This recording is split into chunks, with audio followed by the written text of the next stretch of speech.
శ్రీ విఘ్నేశ్వరాయ నమ. శ్రీ గురుభ్యో నమ. శ్రీ జగదంబాయ నమ. పిండజ ప్రవరారూఢ చండకోపాస్త్రకైర్యుత ప్రసాదం తనుతే మహం చంద్రగంటేతి విశ్రుత. శ్రీదేవి భాగవతం వింటూ ఉన్నాము. ముందు భాగంలో తృతీయ స్కంధం వింటూ ఉన్నాము. త్రిమూర్తులు సర్వలోక సందర్శన, దేవీ దర్శనము, త్రిమూర్తికృత దేవీ స్తుతి వింటూ ఉన్నాము. నారాయణుడు అంటే విష్ణుమూర్తి దేవీ స్తుతి విన్నాము. ఇప్పుడు శివుడు దేవీ స్తుతిని మొదలు పెడుతున్నాడు, విందాం.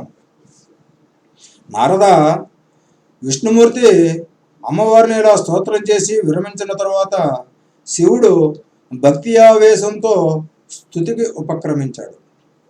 ఇక్కడ ఆవేశాల్లో చాలా రకాలు ఉన్నాయి. అయితే ఇప్పుడు భక్తి ఆవేశంగా కలిగి ఉంది. ఎవరికి? శివుడికి. మనకు కాదా? మనకు కూడా ఉండాలి. మనమే ఈ స్తోత్రం చేస్తున్నట్టుగా అనుకుందాం.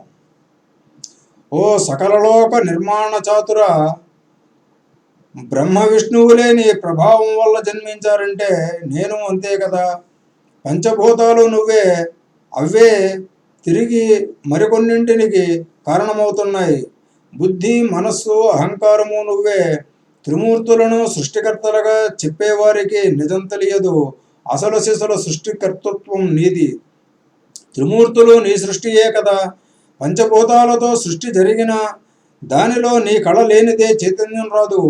సృష్టిలో జీవకళవు నువ్వు, ప్రాణశక్తివి నువ్వు.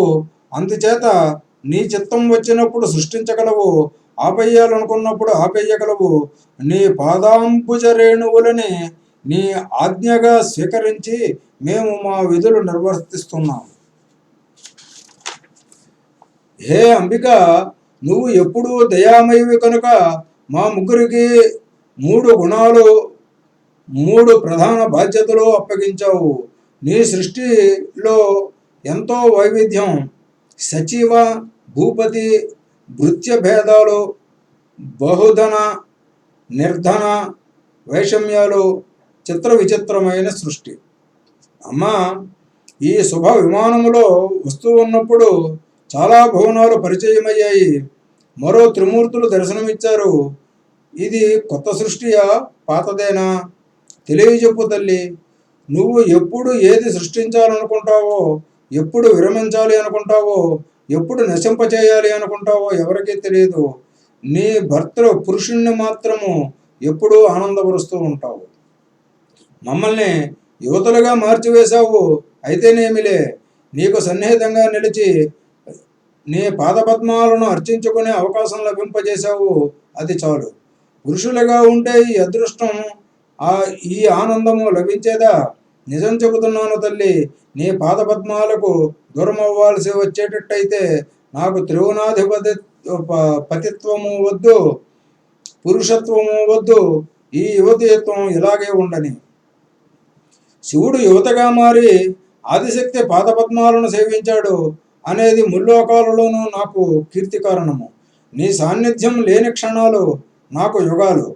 నీ పాదాలను ధ్యానించడం కాక వేరే వేరే తపస్సులు చేసేవారు నిజంగా విధివంచితులు. అగౌరవాన్ని గౌరవంగా భ్రమించి ఆత్మవంచన చేసుకుంటున్నారు. తపస్సులు, యోగాలు, యాగాలు, వీటి వల్ల ముక్తి ఎప్పటికి లభిస్తుందో, అసలు లభించదో చెప్పలేను. కానీ నీ పాదపద్మాల పుప్పొడి రేణువు సోకితే చాలు, అదే ముక్తి, అదే మోక్షం. అమ్మా, నేను నిరంతరము జపించుకునే ఆనందించడానికి ఏదైనా ఒక దివ్య మంత్రము ఉపదేశించు తల్లి. క్రిందటి జన్మలో నవాక్షర తారక మంత్రము ఉపదేశించావు. అది ఇప్పుడు స్ఫురణలో లేదు. దయచేసి మళ్ళీ ప్రబోధించు, ఉపదేశించు. శివుడు అభ్యర్థనకు జగదంబ సంతోషించింది. నవాక్షర మహామంత్రం ఉపదేశించింది. శివుడు పరమానందం పొందాడు. పాదాలకు సాష్టాంగపడి అక్కడే నిలబడ్డాడు. బీజాక్షర సంశోభితమైన ఆ తారక మంత్రాన్ని, ఆ మోక్షద కామద మంత్రాన్ని జపిస్తూ పరవశించిపోతున్నాడు. అది చూసి నేను జగదీశ్వరుని స్తుతించాను. ఓ సర్వజ్ఞురాలా, ఇంత సన్నిహితంగా ఇంత స్పష్టంగా నీ దర్శనం కలిగించే శక్తి వేదాలకు కూడా లేదు. అవి ప్రతిపాదించే హోమాలన్నింటిలోనూ స్వాహాస్వరూపిణివి నువ్వే. ఇంత అద్భుతమైన బ్రహ్మాండాన్ని సృష్టిస్తున్నాను, నాకంటే సమర్థుడెవరు అని ఇంతకాలము భావించాను. ఆ అహంకారంతోనే భవసాగరంలో మునిగిపోయాను.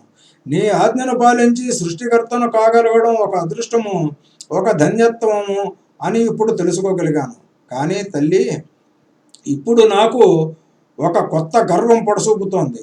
నీ పాద పంకజ పరాగాన్ని స్వీకరించగలిగాను అనేది ఇప్పటి నా గర్వము. యథార్థం చెబుతున్నాను, కేవలము నీ దయ వల్ల ధన్యుణ్ణి కాగలిగాను. నన్ను పట్టి బంధించిన మోహ నిగళాలను పటాపంచలు చేసి నాలో నీ పట్ల భక్తిని స్థిరపరచు. సరోజంలో పుట్టాను, దాని నుంచి ఎలా విముక్తిని చేస్తావో అంతా నీ దయ. నీ ఆజ్ఞను పాటించడం ఒక్కటే నాకు తెలిసిన విద్య. నీ కింకరుణ్ణి, నన్ను దయచూడు. నిన్ను నీ ప్రభావాన్ని ఎరుగని వారు నన్ను ప్రభు అంటున్నారు. స్వర్గం కోరి యజ్ఞాలు యాగాలు చేసే వేదవేత్తలు కూడా ఇలాంటి భ్రమలోనే ఉండటము, నిన్ను తెలుసుకోలేకపోవడము చాలా విడ్డూరం కదూ. నువ్వు నన్ను సృష్టించావు, అది సృష్టిని చతుర్థ విభాగించమని ఆజ్ఞాపించావు. ఇది ఇప్పటికి తెలుసుకున్నాను. ఇప్పటి వరకు ఉన్న నా అహంకారాన్ని క్షమించు. అష్టవిధ యోగ మార్గాలలో అష్ట కష్టాలు పడే మూఢుల్ని చూస్తే జాలి వేస్తోంది. ఉచ్చారణ మాత్రం చేతనే పవిత్ర చరిత్రలను చేసే మోక్షాన్ని ప్రసాదించే నీ నామ మహిమ వారికి తెలియదు. ఏదో ఒక వంకతోనైనా ఉచ్చరించి సిద్ధి పొందరు. అదే మీ చిత్రము కదా. ఆది సృష్టిని చతుర్థ విభాగించడం అనేది నీకొక్క పెద్ద పనేమీ కాదు. కేవలం చూపులతోనే చేసివేయగలవు. అయినా విధి అంటూ నన్నొకడిని కల్పించి ఆ పని అప్పగించడం నీ వినోదము. నా తండ్రి విష్ణుమూర్తిని జగద్రక్షకుడు అనడం, నన్ను సృష్టికర్త అనడం లాంటిదే. కాకపోతే మధుకైటబుల నుంచి నువ్వు రక్షించాల్సి వచ్చింది ఎందుకనేట? నా నుదుటి నుంచి పుట్టిన శివుణ్ణి సృష్టి సంహారకుడు అని పిలుస్తున్నది నువ్వే. నువ్వు ఎక్కడ జన్మించావో విన్నవాడు కానీ కన్నవాడు కానీ లేడు. ఎలా జన్మించావో తెలిసినవాడు లేడు. నువ్వు ఆదిశక్తివి, ఏకైక ద్వితీయ శక్తివి. అందుచేత నీ తంత్రాలు నీ మంత్రాలే తప్ప నిన్ను తెలుసుకోవడానికి మరో మార్గం లేదు, మరో ఉపాయం లేదు. నువ్వు కేవలం స్వతంత్రురాలివి. నువ్వు మాతో ఉంటేనే మా విధులు మేము నిర్వర్తించగలము, లేకపోతే లేదనేది సత్యము. కానీ కొందరు అల్పాశయులు ఈ చిత్ర వినోదాన్ని అర్థం చేసుకోలేక వృధాగా వివాదాస్పదులు అవుతున్నారు. ఆద్యదేవుడైన ఈశ్వరుడు అకర్త, అనీహుడు, అనుపాధి, అకళశ్రీ. నీ వినోదము, నీ వితీర్ణము అంటే శక్తి ప్రధానము చూస్తూ ఉంటాడని విజ్ఞులు అంటూ ఉంటారు.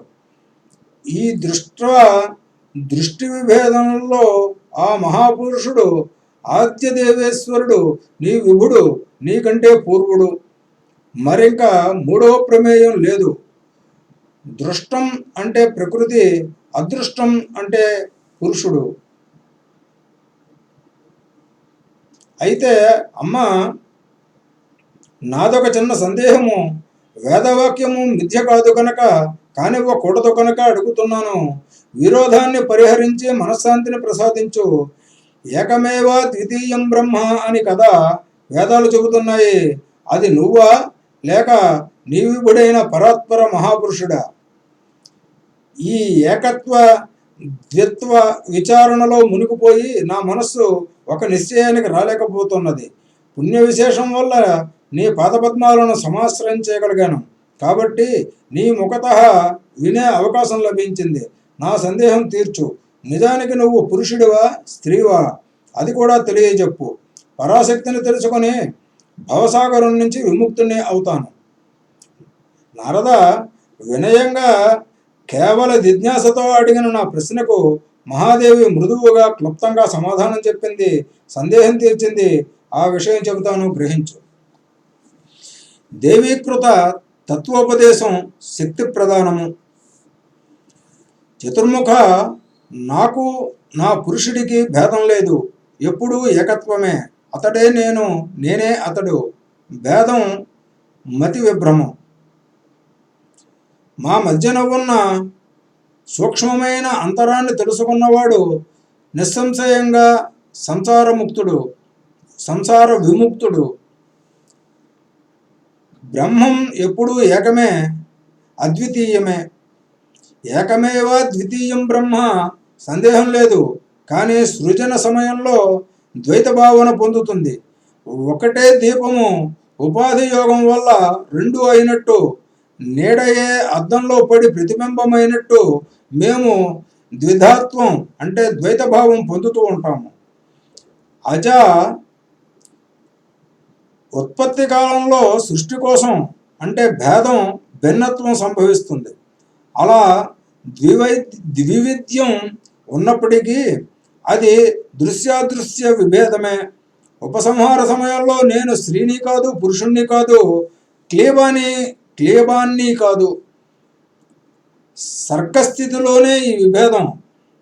అది కూడా బుద్ధి కల్పితం. మరొక రహస్యం చెబుతున్నాను. ఈ సృష్టిలో నేను కానిది ఏమీ లేదు. బుద్ధి, శ్రీ, ధృతి, కీర్తి, స్మృతి, శ్రద్ధ, మేధ, దయ, లజ్జ, ఆకలి, కోరిక, ఓర్పు, కాంతి, శాంతి, దప్పిక, నిద్ర, మెలకువ, జర, యవ్వనము, విద్య, అవిద్య, స్పృహ, వాంఛ, శక్తి, అశక్తి, వస, మధ్య, చర్మము, వృష్టి, వాక్కు, అనృతము, ఋతము, పరామధ్యమ పశ్చంతీలు, వివిధ నాడీమండలము అన్నీ నేనే. నేను కానిది ఏదైనా ఉందా? ఆలోచించి చెప్పు.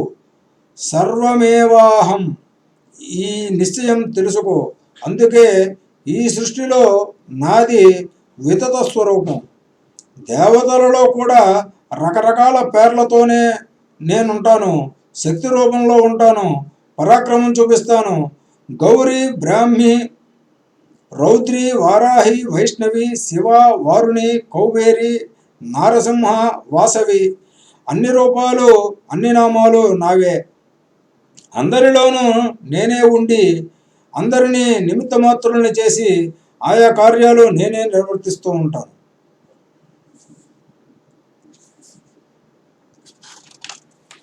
నీళ్లలోని చల్లదనము, అగ్నిలోని వెచ్చదనము, సూర్యుడిలోని తేజస్సు, చంద్రుడిలోని మంచు నేనే. అవసరాన్ని బట్టి ఏది కావాలంటే అది అవుతాను. నేను లేనిది ఏది స్పందించదు. శంకరుడైనా సరే నేను వదిలేస్తే రాక్షసుల్ని సంహరించలేడు, దుర్బలుడైపోతాడు. లోకంలో దుర్బలుడికి పర్యాయ పదం ఏమిటి? శక్తిహీనుడు అనే కదా. రుద్రహీనుడు, విష్ణుహీనుడు అని ఎవరైనా అంటారా? శక్తిహీనుడు అని మాత్రమే అంటారు. అంటే నువ్వైనా శక్తియుక్తుడవైనందువల్లనే జగసృష్టి చేయగలుగుతున్నావు. విష్ణువు అంతే, ఇంద్రాది దిక్పాలకులు అంతే, పంచభూతాలు, సూర్యచంద్రులు అంతే. ఈ భూమి సమస్తాన్ని మోస్తోందంటే శక్తియే కారణము. నేనే లేనినాడు అశక్తురాలవుతుంది. చిన్న పరమాణువును కూడా మొయ్యలేదు. ఆదిశేషుడు, అష్టదిగ్గజాలు అంతే. నేను తలుచుకుంటే సృష్టిలో ఉన్న నీరంతా తాగేయగలను, సూర్యుడిని దాచేయగలను, వాయువును స్తంభింపజేయగలను. కమలజ, నా తత్వం విచిత్రంగా ఉంటుంది. ప్రాగభావ ప్రధ్వంసాభావాది స్థితులకు అతీతం.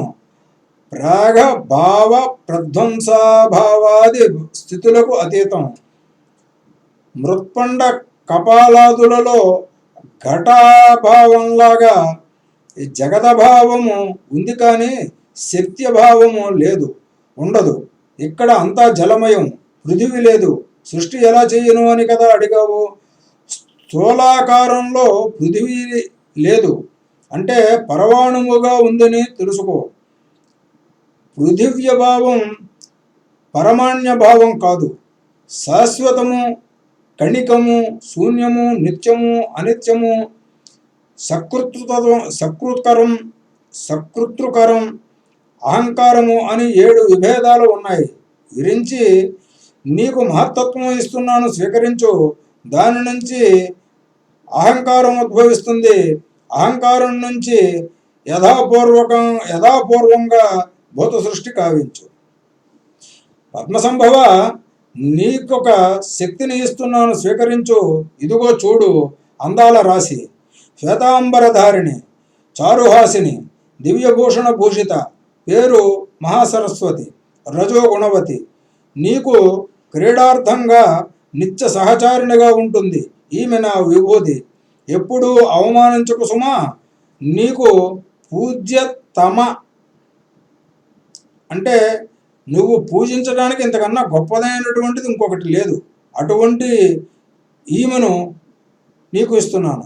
నీకు ఏకైక ప్రియ, ఈమెతో కలిసి సత్యలోకానికి వెళ్ళు. బీజం నుంచి చతుర్విధ సృష్టిని కావించు. కర్మలతో కలిసి జీవుల గుర్తులు కాలగర్భంలో ఉంటాయి. వాటిని అనుసరించి యథాపూర్వంగా సృష్టిని ఉత్పాదించు. కాల కర్మ స్వభావాదులు కారణాలుగా చరాచర జగత్తు యథాపూర్వంగా ఉంటుంది. నీకు విష్ణుమూర్తి ఎల్లప్పుడూ మాననీయుడు, పూజనీయుడు, సత్వగుణ ప్రధానుడు కనుక మీ ఇద్దరి కంటే అధికుడు. కష్టసాధ్యమైన పని చేయవలసి వచ్చినప్పుడల్లా ఇతడు అవతారం ఎత్తి దానవ సంహారం చేసి మీకు సహకరిస్తూ ఉంటాడు. శివుడు కూడా నీకు సహాయకుడుగా ఉంటాడు. వెళ్ళు, సకల దేవతలను సృష్టించు, సకల మానవులను సృష్టించు. యజ్ఞ యాగాలను వారు నిర్వహిస్తారు, దేవతలను సంతృప్తిపరుస్తారు. అన్నింటా నా నామధేయాన్ని ఉచ్చరిస్తే చాలు, అందరికీ తృప్తి కలుగుతుంది. తమోగుణ విశిష్టుడు కదా అని శివుణ్ణి చిన్న చూపు చూడకు. అతడు మాననీయుడు, యజ్ఞాలలో ప్రత్యేకించి పూజనీయుడు. దేవతలకు రాక్షస భయం పెరిగినప్పుడు నా శక్తులు వారాహి, వైష్ణవి, నారసింహ మొదలైన రూపాలలో ఆవిర్భవించి రాక్షస సంహారం చేస్తాయి. మంత్రాల్లోకెల్లా ఉత్తమోత్తమం నవాక్షర మంత్రం. దాన్ని జపిస్తూ నిరంతరము మనస్సులో ధ్యానిస్తూ నీ పనులను నువ్వు నిర్వర్తించు. నిర్విఘ్నంగా జరుగుతాయి, సకల వాంఛలు తీరతాయి. నారద, నాకు ఇలా ఉపదేశించి ఆ జగన్మాత విష్ణుమూర్తితో సంభాషించింది. అతడికి మహాలక్ష్మిని బహుకరించింది. నిత్యానపాయనిగా వక్షస్థలం మీద ధరించి గౌరవించమంది. ఇది నా శక్తి, క్రీడార్థంగా నీకు ఇస్తున్నాను, ఎప్పుడూ అవమానించుకో అని హెచ్చరించింది. ఇది లక్ష్మీనారాయణ యోగము అని చెప్పింది. మీ ముగ్గురు మద్గుణ సంభవులు అంటే నా గుణ సంభవులు. మీ అందరికీ మాన్యులు, పూజ్యులు అవుతారు. మీలో మీరు కలహించుకోకుండా అవిరోధంగా వర్తించండి. మూఢులు విభేదాలు కల్పిస్తారు, వాళ్లే నరకానికి పోతారు. శివుడే విష్ణువు, విష్ణువే శివుడు. అలాగే విచారించి భేదం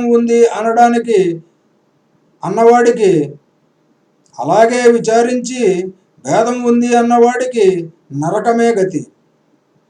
విష్ణు మరొక గుణభేదం ఉంది, విను.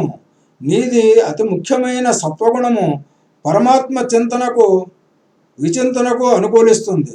రజస్తమో గుణాలు నీలో అసలు ఉండకపోవు, అప్రధానంగా ఉంటాయి. లక్ష్మీదేవితో విహారాలు చేసేటప్పుడు రజోగుణం ప్రధానమవుతుంది. వాగ్బీజము, కామబీజము, మాయాబీజము. అంటే వాగ్బీజము అంటే ఐము,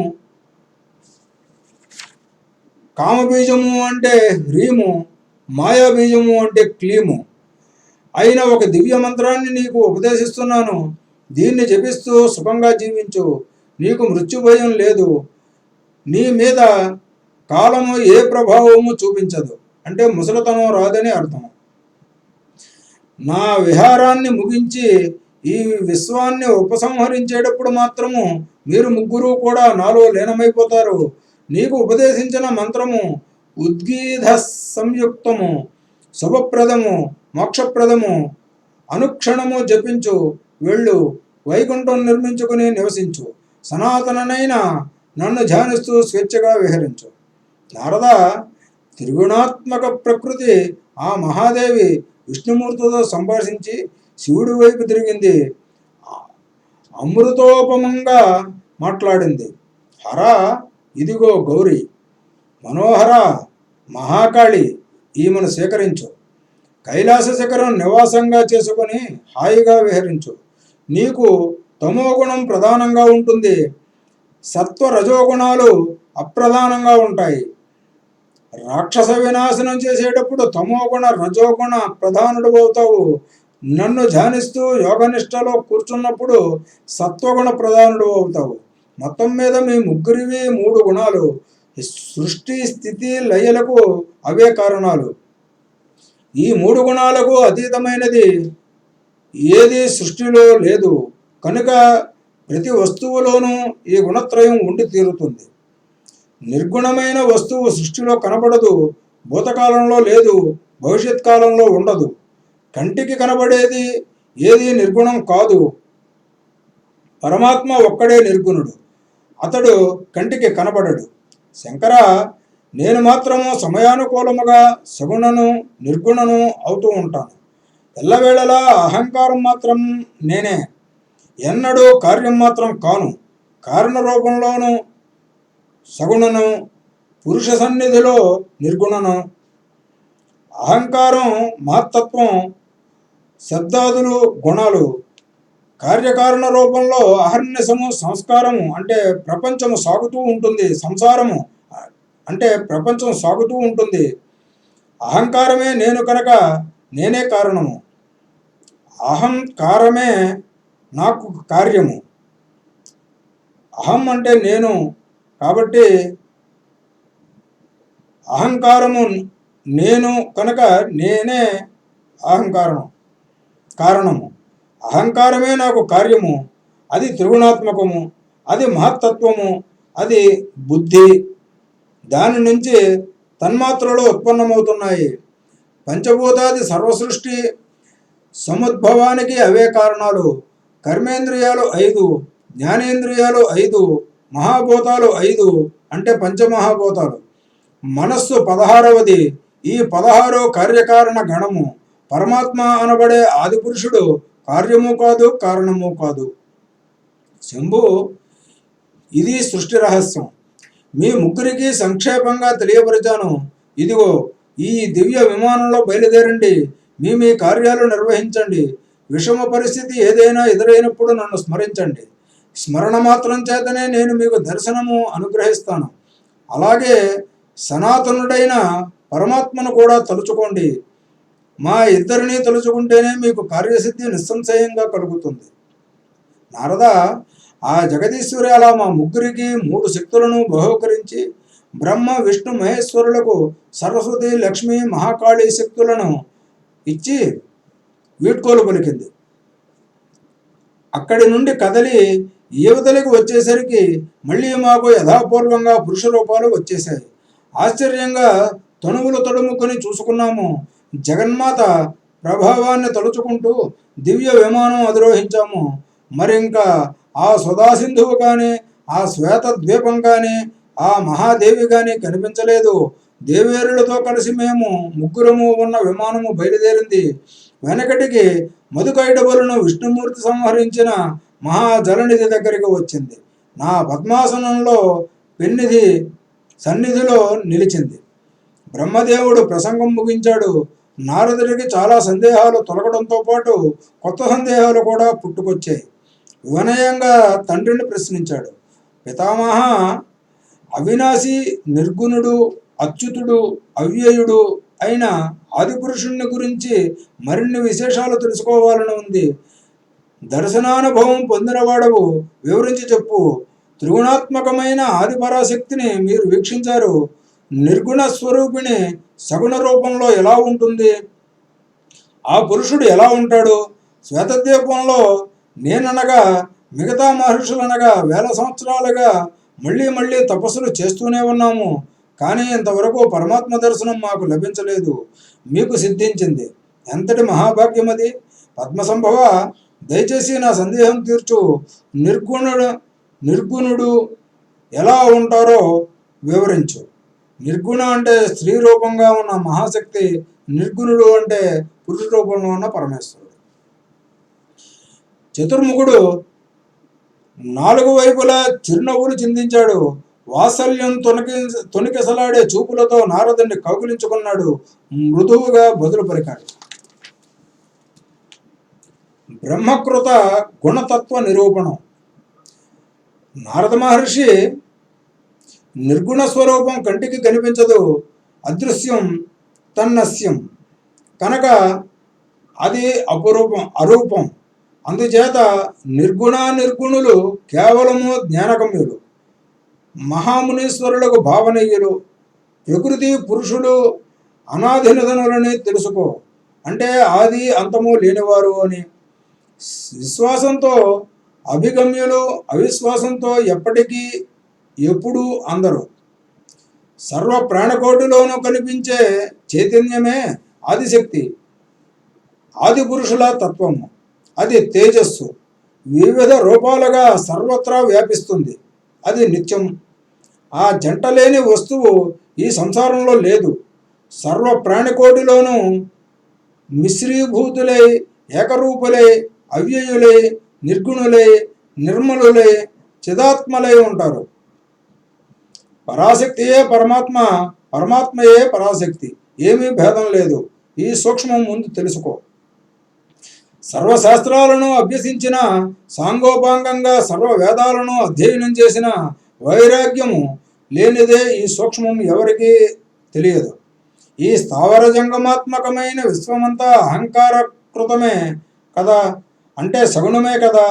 మరి నిరహంకార నిర్గుణతత్వాన్ని ఈ సగుణులు కన్నులతో చూడగలగడం సాధ్యమయ్యే పనేనా? వేల సంవత్సరాలు కాదు, కల్పశతాలు ప్రయత్నించినా కుదురుతుందా? పైత్య ప్రకోపంతో ఉన్న జిహ్వకు రుచులు తెలిసిన కళ్ళ కలకవాడికి చూపు ఆనేనా? సగుణమైన చేతస్సు నిర్గుణాన్ని తెలుసుకోలేదు. చేతస్సు అహంకార సముద్భూతం. అది తనంత తాను నిరహంకారం కాజాలదు. ఈ గుణ సంబంధం విచ్ఛేదం జరగనంత వరకు ఆ దివ్య దర్శనం లభించదు. చిత్తాన్ని నిరహంకారం చేసుకోగలిగినప్పుడు ఆ మహావిరాగులు ఆ దర్శనాన్ని పొందగలుగుతారు. పితామహ, 2 సందేహాలు తీరాయి. అయితే ఆ నిరహంకార స్థితిని పొందడం ఎలాగా? అహంకారం త్రిగుణాత్మకమన్నావు. ఆ గుణాలు ఏమిటి? ఒక్కొక్కటిగా వాటి తత్వం తెలియజెప్పు. వాటిని తెగదెంపులు చేసుకోవడం ఎలాగా? ఆ మార్గం ఉపదేశించు అని నారదుడు బ్రహ్మదేవుణ్ణి అడిగాడు. దానికి సంబంధించినటువంటి సమాధానాన్ని వచ్చే భాగంలో విందాము. శ్రీ జగదంబార్పణమస్తు. స్వస్తి.